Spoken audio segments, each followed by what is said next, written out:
Hi guys, welcome back to my channel. Today I'm doing the NOSY librarian book tag, which is surprisingly hard to say. I was tagged by the lovely Hilary from Booktube just before Christmas, I think, and one of the things that I want to get better at this year is actually doing the tags that I get tagged in. So I do have a bit of a backlog, so you'll probably be seeing a few tags coming over the next few months, but it's one of those difficult things where like I don't want to do too many tags in a row because it gets boring and I've got other stuff that I want to do, but I am trying to be better this year, and yeah, like I said, I've got a bit of a backlog, but the questions for this tag are so intriguing and I've tried like not to like over prepare too much, not that I really do that anyway, as you guys know, but I just really enjoyed this, so I thought I would do it. The original was created by Eric at Break Even Books, who coincidentally I have recently started watching on the back of a recommendation from Hilary, and I really enjoy his channel, so I will leave him linked in the description along with Hilary, her video and Eric's original version.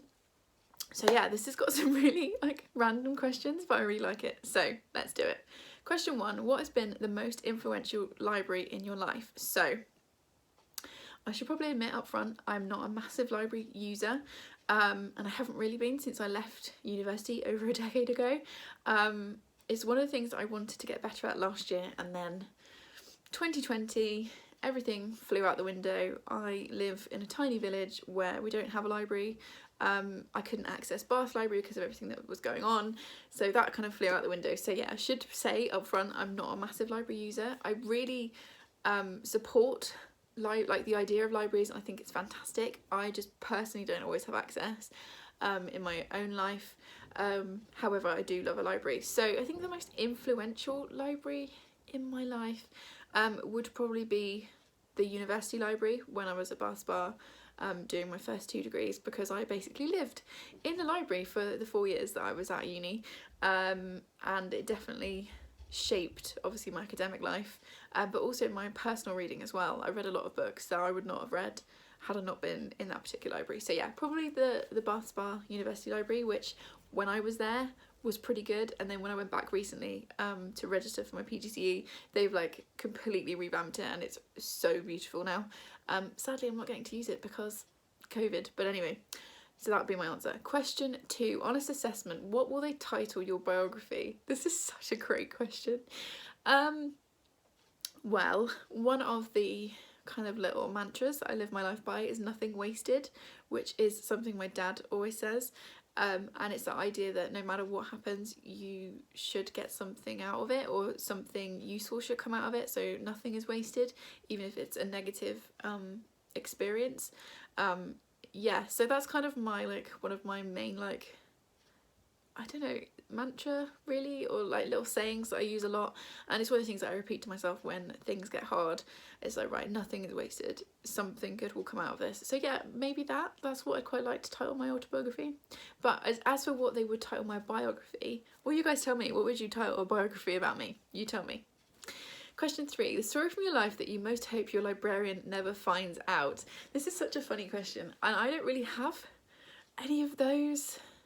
Like nothing, I never spilt something on a library book or forgot to send one back, or anything like that. So I think I'm a bit straight-laced when it comes to library stuff. I was always very nervous in the library about like breaking a spine or damaging a book, so I can't really think of any that I wouldn't want my librarian to find out. I do have a friend of mine who took some books out for her kids from the library, and then, oh no, maybe she took a book out at university, and then yeah, and then she went to try and open an account for her kids like 10 years later, and that it was still on her account that she owed all this money for this book that she'd never given back in an undergrad. So that's quite funny, but I don't have any of those, so that's pretty boring of me.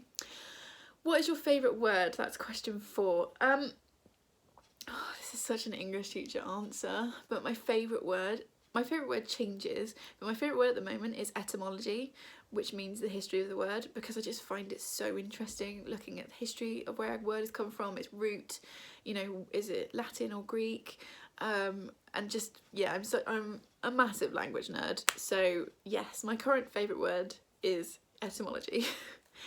Question 5, 3 weird things of which you're afraid and one way which you would prefer not to die.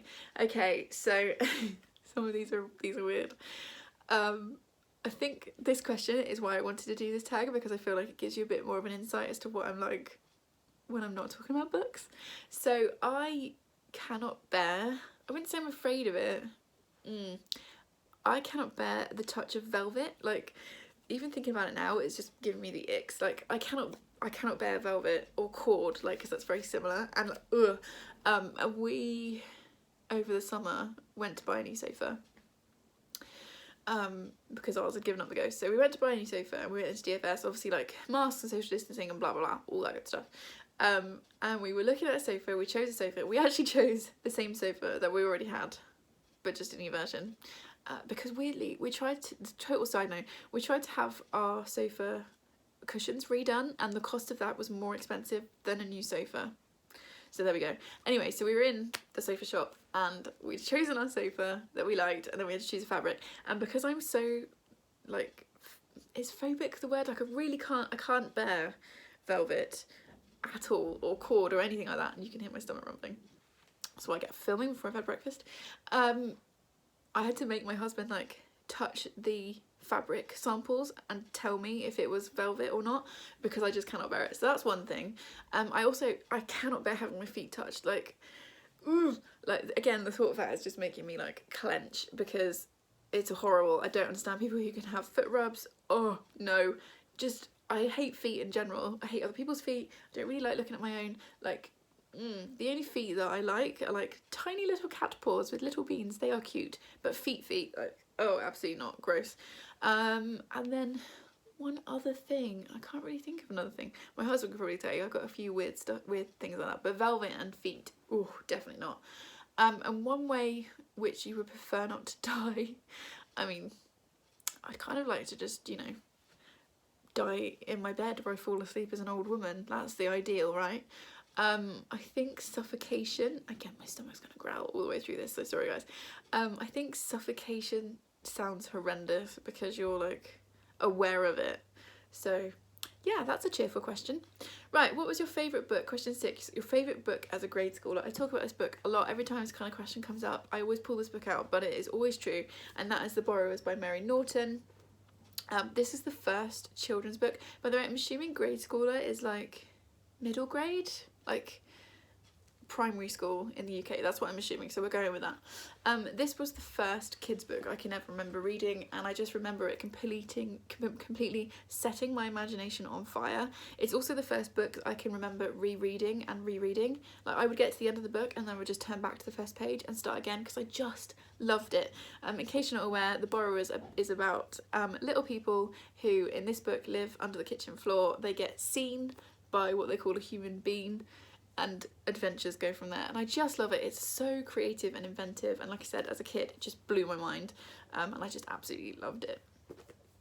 Question 7, I love this question. What have your interactions with the police been like? Wow, what a question. I've not really had interactions with the police that I can think of. Now I've got the hiccups, sorry guys, this is super professional today.